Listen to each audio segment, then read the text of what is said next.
The contract was 37 pages long. Ethan Cole signed every one of them. By the time he reached the final page, his hand was shaking so badly that the tip of the pen scraped across the signature line. He didn't care.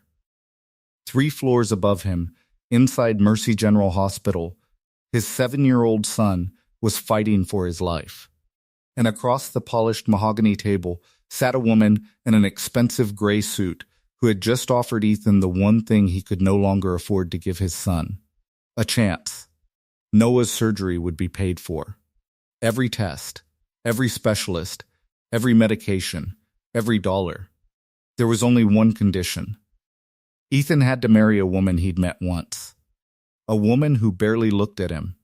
A woman who hadn't voluntarily spoken to anyone in more than a year.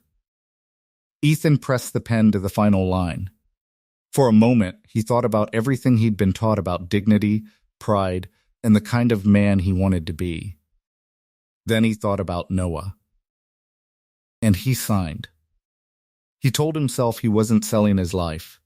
He was only borrowing against it. What he didn't know was that the woman waiting on the other side of that contract was about to change everything.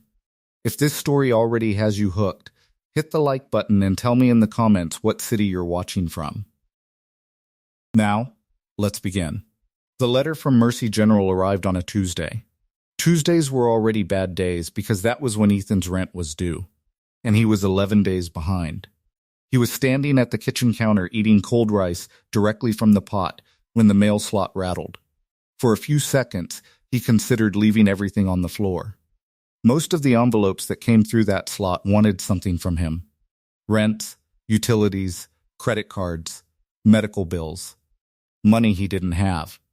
But ignoring them hadn't made any of them disappear. So Ethan walked into the hallway and picked up the thick white envelope with Mercy General printed across the corner. He opened it in his socks.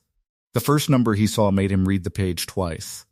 $284,700. Outstanding medical balance.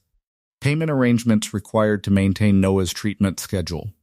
Ethan lowered himself onto the floor. His apartment hallway was so narrow that if he stretched both arms out, he could almost touch both walls. He leaned his back against the door and stared at the water stains spreading across the ceiling. Then he did the same math he'd done 100 times. Checking account, $412. Savings, gone. Truck, sold. Guitar, sold. His grandfather's watch, sold. The baseball cards he'd collected since he was 9 sold for $300 to a dealer who barely looked at them. His job at the freight warehouse paid $14.50 an hour and rarely gave him more than 3 shifts a week. And his son needed heart surgery. Noah was 7. Dark hair. Olive skin. Too observant for his own good. And currently living on the 4th floor of Mercy General because a congenital heart defect had been missed twice before doctors finally understood what was happening. Dr. Reyes had told Ethan that Noah's condition was progressing faster than we'd hoped. Ethan had become fluent in doctor language. Progressing faster than we'd hoped meant they were running out of time. We should discuss surgical options meant surgery was no longer optional. You should explore every available financial resource meant she knew he couldn't afford it. He had explored them. Hospital assistance. Rejected pending additional documentation. Medical loans. Rejected because his credit had collapsed after his divorce and layoff. Family. His father had listened for less than a minute before saying, "Ethan, you know we're on a fixed income." His mother called later and cried. Somehow that felt worse. At least his father's refusal had been clean. Ethan spent 3 days searching for another answer. There wasn't one. Then, on Thursday afternoon, his phone rang while he was sitting beside Noah's hospital bed. Unknown number. He almost ignored it. Then he looked at his sleeping son. Noah's tiny hand rested on the blanket, an IV taped to the back of it beneath a foam airplane sticker one of the nurses had given him. Ethan answered. "Mr. Cole?" The woman's voice was calm, professional, almost unnervingly precise. "Yes? My name is Margaret Hale. I'm calling on behalf of the Lennox family." Ethan frowned. "I think you have the wrong person." I don't. A pause. You are Ethan Cole, father of Noah Cole, currently receiving cardiac treatment at Mercy General under Dr. Reyes. Ethan sat straighter. How do you know that? The Lennox family has significant resources, Mr. Cole. That doesn't answer my question.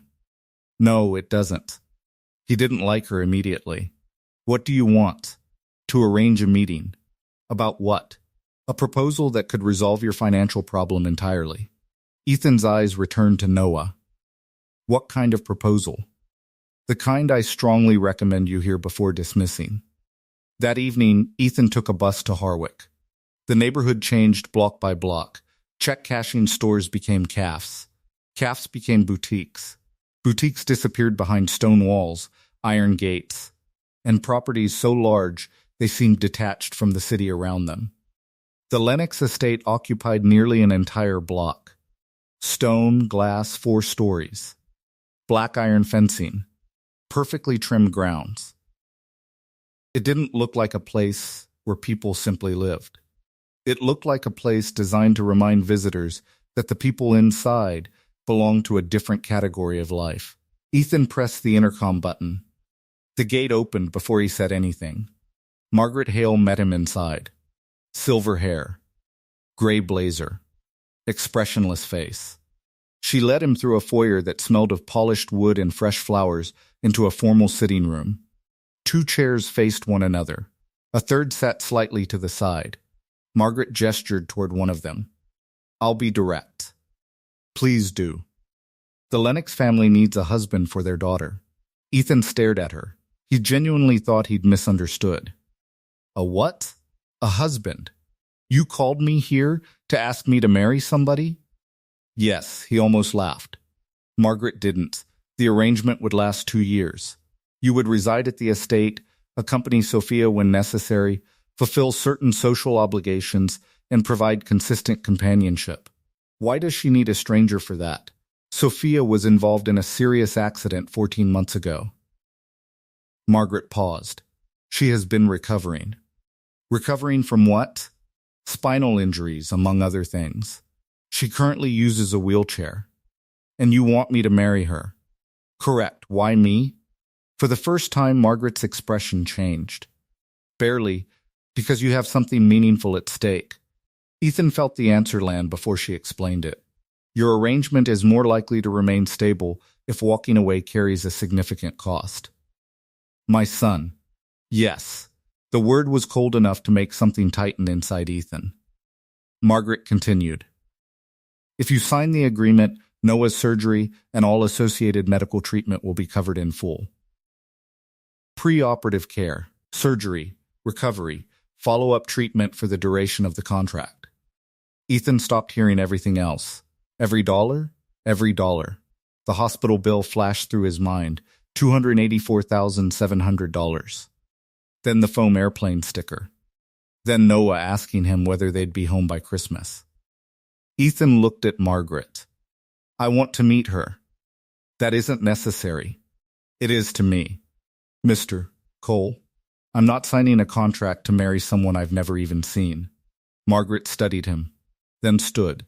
I'll see what can be arranged. 20 minutes later, the far door opened.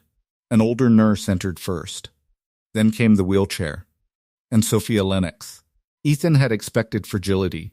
What he saw was control. She was perhaps in her early 30s, with dark hair pulled back tightly and sharp. Striking features. She wore black. No jewelry, nothing decorative, nothing that seemed designed to invite attention. Her wheelchair stopped several feet from Ethan. She didn't look at him. Sophia, Margaret said, this is Ethan Cole. Slowly, Sophia turned. Her eyes met his. Dark brown. Almost black. There was no warmth in them. But there wasn't emptiness either. Ethan recognized anger. Not loud anger. Not chaotic anger. Something colder. Something compressed. The anger of someone who had spent a very long time being discussed as though she wasn't in the room. She understands everything, Margaret said. She simply chooses not to communicate verbally at present. Sophia's jaw tightened. That tiny movement told Ethan more than Margaret's entire explanation. He looked at Sophia. I'm sorry about what happened to you. No response. He didn't expect one. He stood, then turned to Margaret. I'll read the contract. The lawyers arrived the next morning. 37 pages. 2 years. $3,000 per month. $40,000 upon successful completion. No public discussion of the arrangement. Residence at the Lennox estate. Required attendance at certain family events. And one paragraph that decided everything. Noah Cole could live at the estate after discharge, and the Lennox family would cover his continuing medical costs throughout the agreement. Ethan read that paragraph 3 times. Then signed. 4 days later, he moved into the estate. He brought 2 suitcases. Noah's stuffed animals, his books, his drawing tablet. That was almost everything they still owned. The bedroom they gave Ethan was larger than his old apartment. He stood in the middle of it staring at the empty closets and expensive furniture and felt strangely exposed. It was difficult to feel wealthy while unpacking everything you owned in 20 minutes. Dora, the housekeeper, appeared in the doorway. Miss Sophia spends most mornings in the conservatory. Should I introduce myself properly? Dora considered this. Miss Sophia rarely expects anyone. Mr. Cole. He found the conservatory at the back of the house. Glass ceiling, stone floor, plants everywhere, warm, damp air carrying the smell of leaves and soil. Sophia sat near the largest window overlooking the garden. Her back was partially turned. Ethan knocked on the glass door anyway. No reaction. He entered. Hey, nothing. I'm Ethan. Still nothing. You already knew that. He looked outside. There was a long stone path and a dry fountain. My son is Noah. He's 7. He'll be living here after his surgery. Sophia didn't move. He asks a lot of questions. Just warning you. Nothing. Ethan shoved his hands into his pockets. I'm not going to pretend this isn't strange. Her head shifted almost imperceptibly. I know I wasn't your choice, and this wasn't exactly mine either. He paused. But I won't make things harder for you. Still silence. If you want me out of your way, I'll stay out of your way. He looked at her rigid shoulders, then added quietly, although I'm starting to think you've probably had enough people staying out of your way. Her fingers moved. Barely, Ethan turned toward the door. Behind him came the faintest sound, not a word. Just a breath that almost became one. He didn't turn around. Something told him not to make it important before she was ready for it to be important. The next morning, Ethan made coffee. On impulse, he made 2 cups. He carried one into the conservatory and placed it on the small table beside Sophia. Morning, then left. He did it again the next day. And again. No conversation. No expectation. Coffee, morning, leave on the 6th day. Yesterday's cup had moved. Maybe Dora had moved it. Maybe Sophia had. Ethan didn't ask. The following morning, he brought another. Meanwhile, Noah's surgery was scheduled for 3 weeks later. Ethan spent every day at the hospital. One afternoon, Noah held up his tablet. He'd drawn a huge house surrounded by trees. That's where we're going? Pretty close. Is there really a garden? Yeah, a big one. Pretty big. Noah started adding a fountain. Is the lady there sad? Ethan looked at him. What lady? The lady in the wheelchair. Sophia? Noah nodded. Ethan considered his answer. I think she's going through something difficult. Does she have anybody? She has her family. Noah returned to his drawing. Then said something Ethan wouldn't forget. That's not always the same. 7 years old. And somehow he understood. 2 weeks after Ethan moved in, something changed. He was walking past the formal sitting room when he noticed Sophia stopped in the doorway. It was the same room where Ethan had first met her. Her hands gripped the arms of her wheelchair. She stared into the room. He didn't know what memory lived there. He only knew it hurt. Ethan stepped backward. Sorry, I'll go. Sophia turned toward him. Their eyes met. She didn't look away. Neither did he. For several seconds, something passed between them that required no explanation. Then she wheeled herself back toward the conservatory. That evening, Ethan brought coffee. He placed it on the table. Before he could move away, Sophia reached out and took it. Ethan kept his expression neutral. Morning, then walked out. The moment the glass door closed behind him, he released a breath. It was absurd how much that small gesture mattered. The next morning, Dr. Reyes called at 6:47. Noah had an episode overnight. Ethan was dressed and in the car within 7 minutes. By the time he reached the hospital, Dr. Reyes was waiting outside Noah's room. How bad? His heart rhythm destabilized for several minutes. He's stable now. Ethan's stomach dropped. But we need to accelerate surgery. How soon? 10 days. Ethan nodded. Do it. He sat beside Noah until his son woke. Noah blinked. Hey, Dad. Hey, buddy. My heart did something weird last night. I heard. The nurse gave me apple juice. That helps. She said I was brave. You are. Noah studied him. Are you okay? I'm fine. You look worried. Ethan smiled weakly. I'm right here. Apparently that was enough. Noah reached for his drawing tablet. I'm going to draw the garden again. You haven't seen it. That's the point. Noah began sketching. I want to imagine it first. Then I'll see if I was paying attention to the right stuff. When Ethan returned to the estate, Dora was waiting. Sit, I'm fine. You haven't eaten. Sit, Mr. Cole. He sat. She put toast and coffee in front of him. Then, almost casually, she said, Miss Sophia noticed you were gone this morning. Ethan looked up. She asked. Not exactly. But she looked down the corridor twice and eventually sent me to see whether your car was outside. Ethan absorbed that, she noticed. Dora gave him a long look.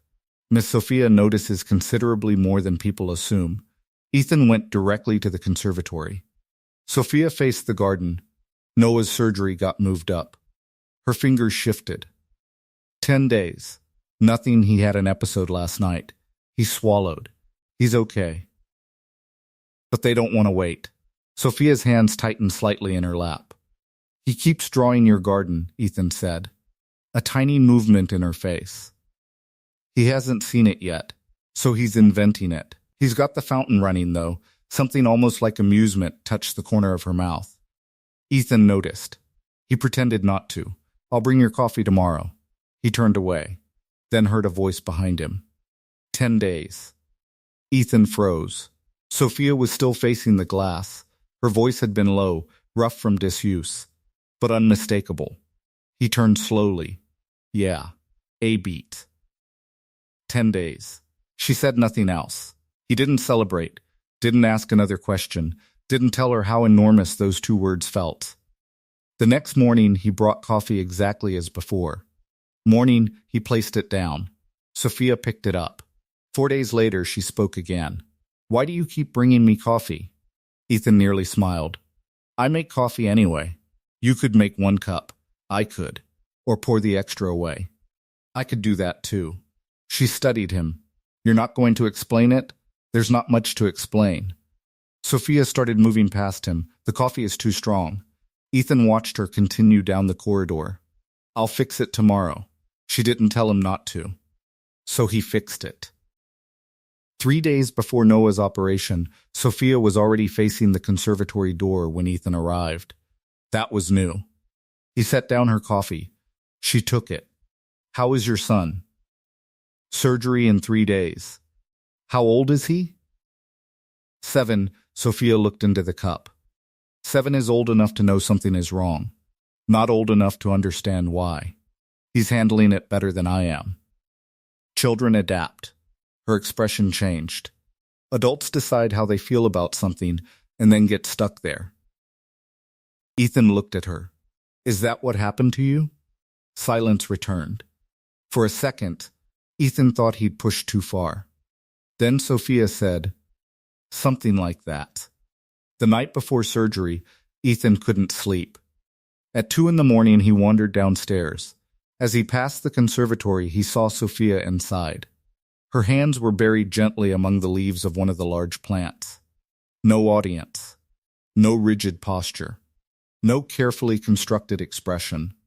Just a woman touching something alive. He started walking away. Sophia noticed him. Ethan pointed toward the kitchen and mimed holding a coffee cup. She stared at him, then rolled toward the door.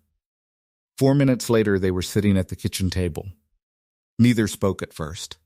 Finally, Ethan said, "Can't sleep?" "I rarely do." "Pain?" Sophia wrapped both hands around her coffee. "When I sleep, I dream that I'm walking." She stared at the table. "Then I wake up." Ethan didn't offer false optimism. "That sounds awful." "It was worse in the beginning." "How long?" 14 months. He hesitated. "They keep telling me you're recovering. That's what they tell people." Her voice was flat. "Safe. My son's surgery starts in a few hours." "I know. I keep calculating percentages. Does calculating them change anything?"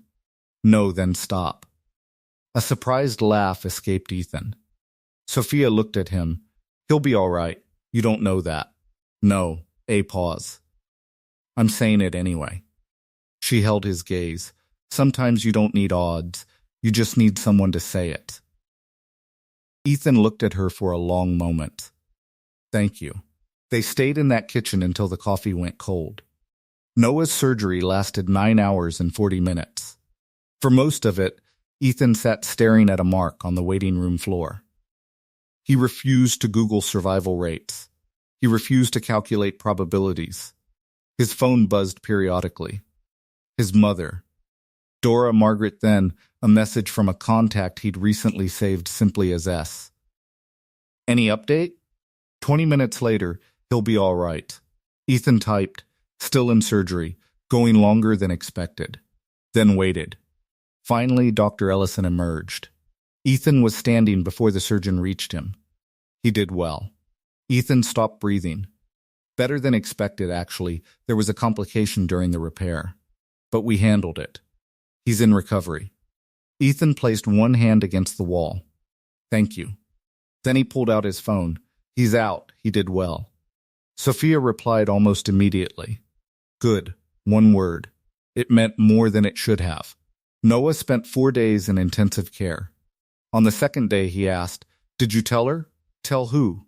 "Sophia, about the fountain." Ethan laughed softly. "No, I forgot. Tell her I'm fixing the drawing. You can tell her yourself. When I come home?" The word hit Ethan. "Home? Yeah, buddy, when you come home." 3 days later, Ethan found Sophia in a small study at the end of the east wing. Documents covered the desk. "What are you doing?" "Reading, I can see that." She looked at him. "Legal records." Ethan waited. "My brother's." "I didn't know you had a brother. No one talks about him." Sophia's face hardened. "His name is Daniel." She looked down at the papers. "What do you know about my accident?" "Almost nothing. They told you it was a car accident. Basically, there was another driver. Marcus Webb." She paused. "He died." Ethan remained silent. "Daniel was driving our car." Something in her voice changed. "The official report says Webb crossed the center line because he'd been drinking." "Did he?" "Yes." She met Ethan's eyes. "But Daniel had been drinking too." The room became very quiet. "I told Daniel not to drive. I offered to call someone. He refused." Sophia pressed her palms against the documents. "When I woke up in the hospital, my father told me everything had been handled." "Handled how?" The family attorneys changed the story. Ethan stared at her. Daniel's alcohol level disappeared from the final record. Webb's family received money. "How much?" "I don't know exactly." Her voice tightened. "But enough that my father expected everyone to stop asking questions." "And you?" I stopped speaking. Ethan understood. "Not completely, but enough. They called it trauma." "It was trauma." Sophia looked at him. "But it was also a decision. If the only words that mattered were the ones I wasn't allowed to say, I decided I wouldn't give them any others." Ethan looked at the woman he'd been told was unreachable. She hadn't disappeared. She had refused to cooperate with the lie surrounding her. "And your legs?" "The spinal injury is real." She looked down. "But my doctors believe my recovery should be further along. They think part of what's holding me back isn't entirely physical. She took a breath. I think the body knows when it's carrying something it was never meant to carry alone. Ethan sat with that. Why are you looking at this now? Sophia's expression softened. Because Noah is coming here. She looked around the room. And I've been thinking about what kind of house I want him to come home to. Noah arrived 18 days after surgery. He inspected his new bedroom like a building inspector. The flowers are good. Dora put them there. Noah looked at Dora. Thank you. Dora smiled. You're welcome. The following afternoon, Ethan took Noah into the conservatory. Sophia was by the window. Noah walked directly toward her. Hi, I'm Noah. Sophia looked at him. My dad says you like the garden. I do. Noah studied the view. The fountain isn't working. No, why? It broke. When? About a year ago. Noah frowned. Then you should fix it. Sophia almost smiled. Is that so? It would be better. Then he looked at her wheelchair. When I'm better, we can go outside and see everything. He paused. And when you can walk better, you can come too. Ethan stopped breathing. Sophia's face changed. No pity, no discomfort, no fear. No adult hesitation. Noah had spoken as though her recovery was simply another fact still in progress. All right, Sophia whispered. Okay, Noah returned his attention to the fountain. Something changed after that. Sophia began eating in the kitchen. Not always, but often enough. Noah would draw while Sophia read. Eventually they talked. He showed her his imagined neighborhoods. She asked why he'd chosen certain colors. He explained his in-between places, the sidewalks, corners and streets where people passed without realizing their lives were touching. She treated every answer seriously. Noah loved that. Then Margaret Hale returned. The family has concerns. Ethan sat opposite her in the formal room. About what? Your relationship with Sophia. We talk. Precisely. Ethan stared at her. She wasn't speaking when I arrived. Now she is. I assumed that was a good thing. The family is concerned that certain outside perspectives may negatively affect her emotional stability. Ethan finally understood. This isn't about stability. Margaret remained still. You're worried she's going to talk about the accident. I'm communicating the family's concerns. You want her quiet. We want her well. Ethan stood. Those aren't the same thing. After Margaret left, he found Sophia. She knows. Of course she knows. What are you going to do? Sophia stared through the glass at the dead fountain. I found enough information to prove what they buried. Then what? I don't know. She looked at him. I'm tired of carrying things that don't belong to me. Ethan sat on the bench beside her, then stopped carrying them. It's not that simple. No, he held her gaze. But simple and easy aren't the same thing. That night, Sophia texted him. I've decided. Ethan replied, Okay, I'm here. Her lawyer needed the original accident files, and those files were locked inside the estate's basement archive. Sophia knew where. She knew the security code. Ethan went down after 10. He found the gray door. Entered the code. Inside were filing cabinets containing years of Lennox family records. He found the accident file. Then the internal correspondence. Emails between attorneys. Medical records documenting Daniel's alcohol level. Communications with the investigating officer. Evidence that the final report had been deliberately shaped to exclude Daniel's impairment. And paperwork showing Marcus Webb's family had received an $800,000 settlement through a trust connected indirectly to the Lennox family. Ethan photographed everything, then returned each page exactly where he'd found it. Sophia reviewed the photographs in silence. Finally, she said, This is enough. For the case? For the truth. She put the phone down. Marcus Webb had a daughter. Ethan listened. She was 11 when he died.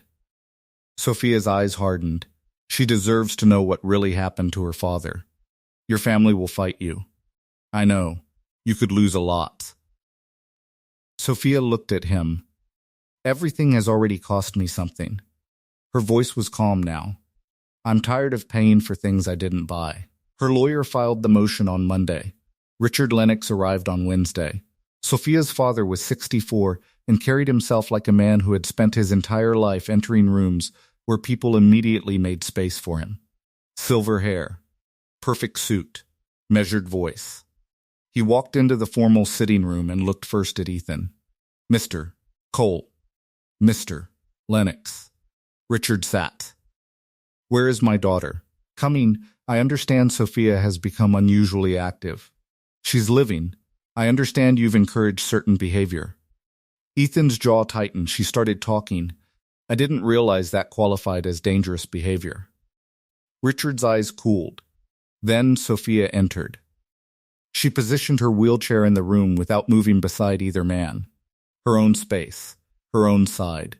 Richard, not dad, not father. Richard noticed. Sophia, you look well. I look exactly the same. Your attorney filed a motion. Yes. What do you believe you're accomplishing? The truth. Richard leaned forward. The truth is that an intoxicated man crossed the center line and caused an accident. Part of the truth, the part relevant to the law, the part you paid to make relevant. His expression hardened. Do you understand what you're doing to Daniel? Daniel drove drunk. Marcus Webb was also impaired. And Marcus Webb died. Sophia's voice didn't rise. His daughter grew up without her father. Richard stared at her. You were seriously injured. I know. Then Richard said the thing Ethan knew immediately had been chosen because it would hurt. You're still in a wheelchair. Silence. Ethan remained completely still. Sophia looked at her father. Yes, she placed her hands calmly on the arms of the chair. I am. A beat. And I've had 14 months to think about the day you sat beside my hospital bed and told me everything had been handled. She swallowed. You expected me to be grateful. Richard's face didn't move. I'm not. For the first time, Sophia looked almost free. I wasn't ready to tell you that then. She leaned slightly forward. I am now. Richard turned toward Ethan. I assume this is your influence. No, Ethan answered quietly. She found her own way here. He looked at Sophia. I just didn't stand in front of her. The agreement was not intended for this. I read the agreement. Ethan almost smiled. All 37 pages. It says I'm supposed to provide companionship and care. It doesn't say I'm supposed to help keep your daughter silent. Richard stood. You'll lose your settlement. Keep it. That surprised him. You don't understand what you're giving up. I've given up things that mattered more. Richard turned to Sophia. The trusts, the properties, your family's protection. I know. You are willing to lose all of that? Sophia looked directly at him. Daniel has to carry what Daniel did. Her voice remained steady. And you have to carry what you did. She paused. I can't keep carrying it for both of you. Richard left. The next several months became a legal war. Depositions, hearings, counter-motions at one point. Richard's attorneys tried to have Sophia declared mentally incompetent. Their argument was simple. A woman who had spent more than a year refusing to speak could not suddenly be trusted as a reliable witness. Sophia sat in court and listened. Then the attorney asked her, Can you explain why, after 14 months of what your medical records describe as selective mutism, you suddenly recovered your ability to communicate? Sophia looked at him. I didn't suddenly recover anything. The courtroom went still. I chose not to speak, a pause.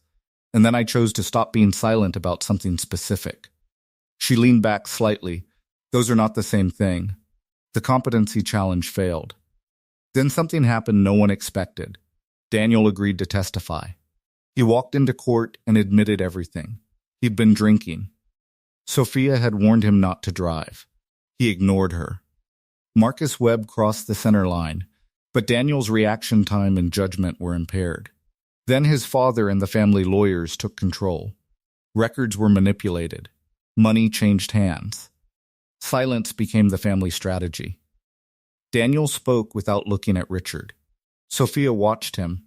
Afterward, Ethan found her sitting in the courthouse hallway, holding terrible machine coffee.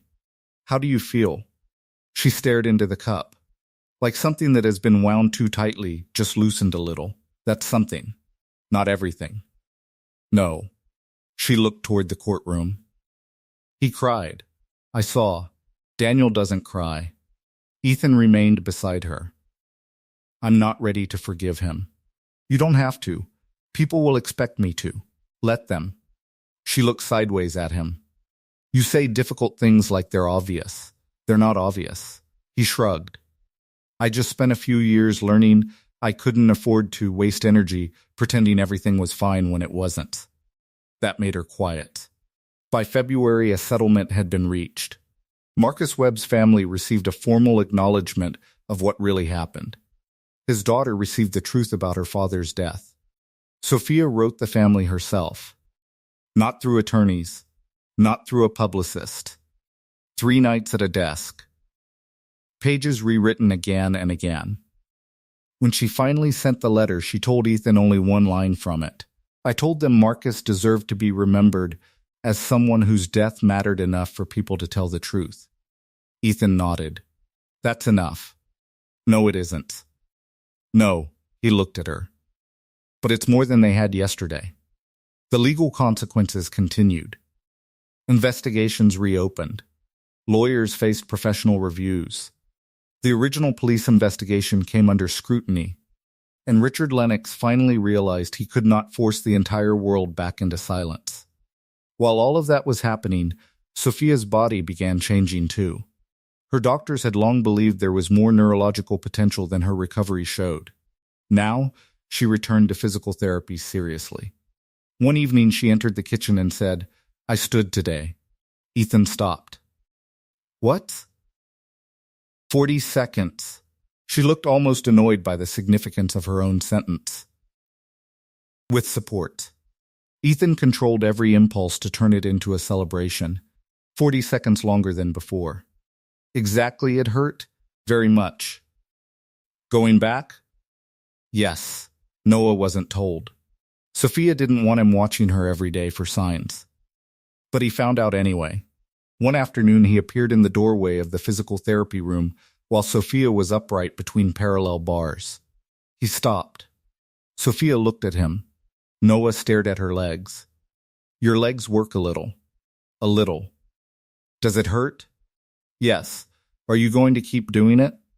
Yes, Noah nodded. Okay. Then he returned to the waiting room. Even Sophia laughed afterward. Spring slowly arrived.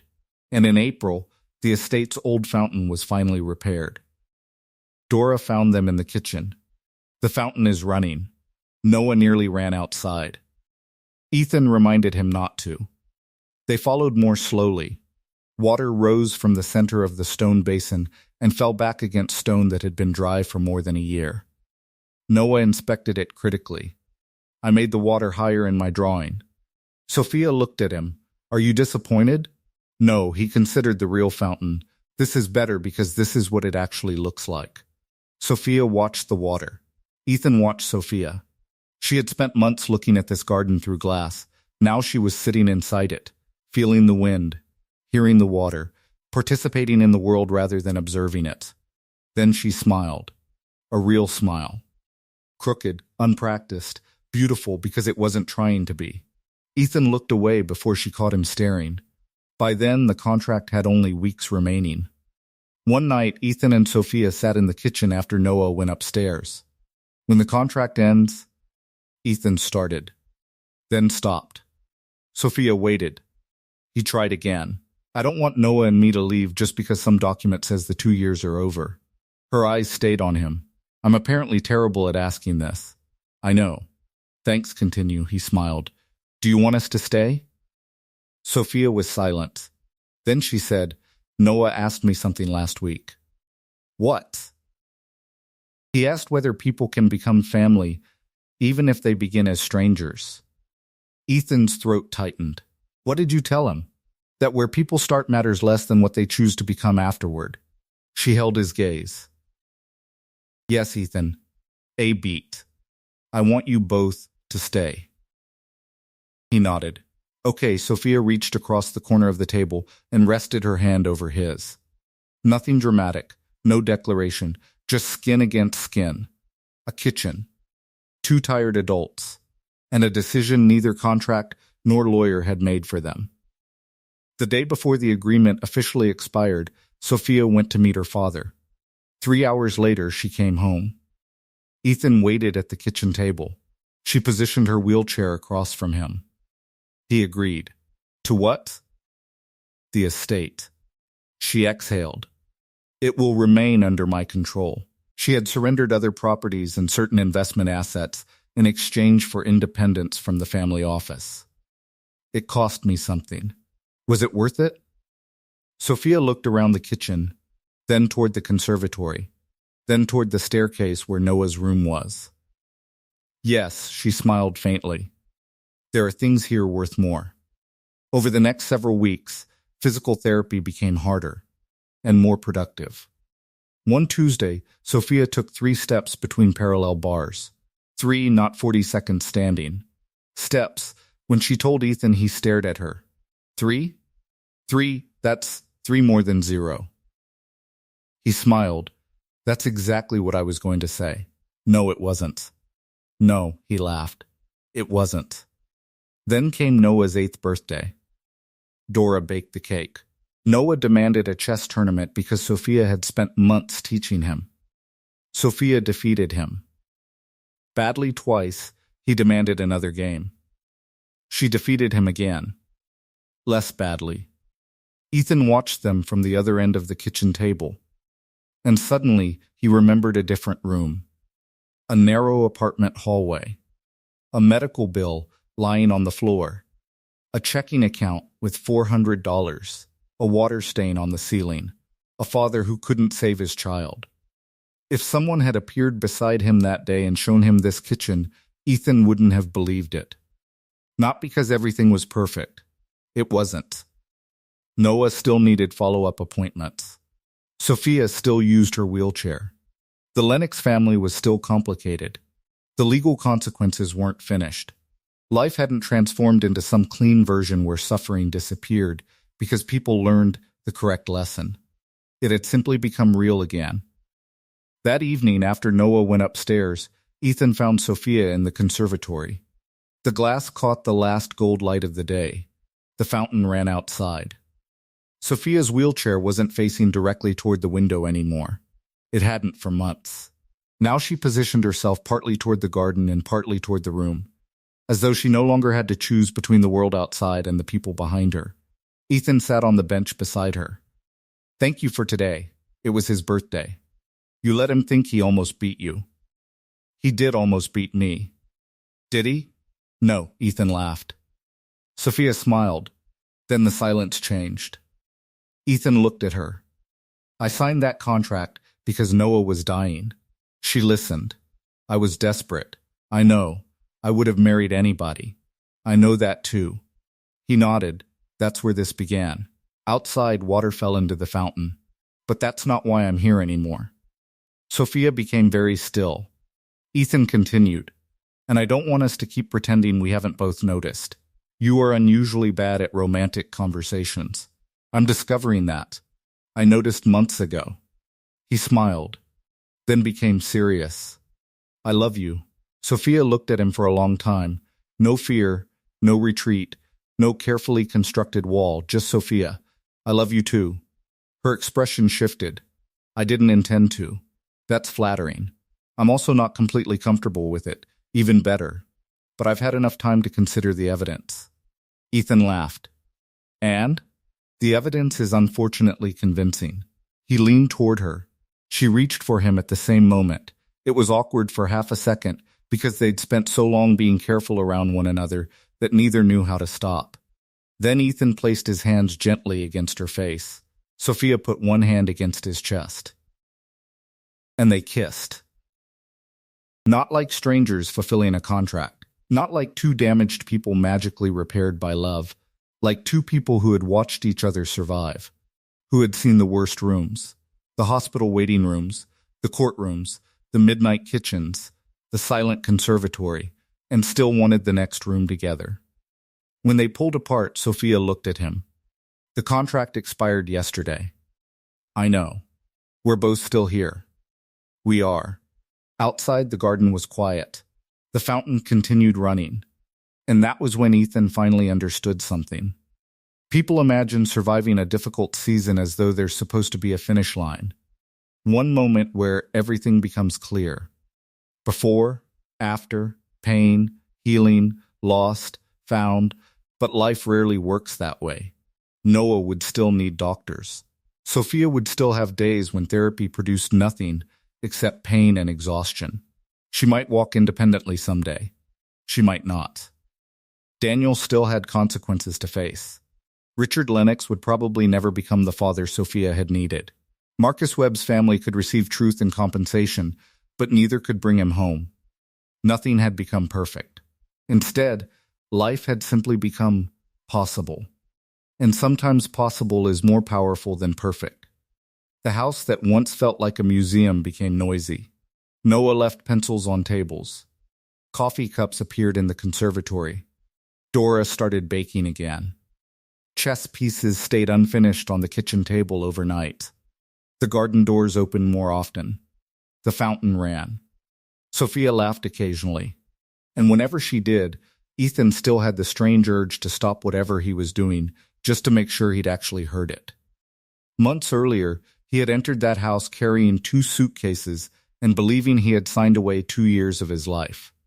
He thought the transaction was simple. His freedom for Noah's heart. 37 pages in exchange for his son's future. But nothing important happened the way the contract predicted. The document had required companionship. It couldn't manufacture trust. It had required residence. It couldn't create home. It had required marriage. It couldn't create love. Those things had arrived separately. 1 cup of coffee at a time. 1 word. Then 2. A conversation at 2 in the morning. A frightened father sitting in a hospital. A silent woman deciding her voice still belonged to her. A 7-year-old boy looking at a broken fountain and simply asking why nobody had fixed it. 3 people recovering from 3 different things. At 3 different speeds. Together, Noah had once told Ethan that he liked drawing places before seeing them. He wanted to discover whether he'd been paying attention to the right things. Ethan finally understood what his son meant. Because when he'd first entered the Lennox estate, Ethan had noticed everything that seemed important. The gates, the money, the paintings, the expensive furniture, the lawyers, the contract. He had been paying attention to the wrong things. The things that mattered were smaller. Sophia reaching for the coffee before he walked away. Noah calling the estate home without asking permission. A woman saying 10 days after months of silence. A hand placed over another hand at a kitchen table. 3 painful steps between parallel bars. A fountain running after a year of standing dry. Those were the things that changed them. Ethan Cole had signed 37 pages because his son needed a heart operation, and he had nowhere else to turn. He thought he was agreeing to pretend to be someone's husband. Instead, he became part of a family no lawyer could have written into existence. And Sophia Lennox, the woman everyone had described as silent, damaged, and unreachable, proved that she'd never really lost her voice. She'd been waiting until she had something she was finally free to say. And in the end, perhaps Noah had been right from the beginning. People could start as strangers. They could arrive in each other's lives for terrible reasons. Money, illness, desperation, a contract. None of that determined where they had to finish. Because where you begin matters far less than what you choose to build after you arrive. And sometimes the thing that looks like the worst bargain of your life turns out to be the door that finally leads you home.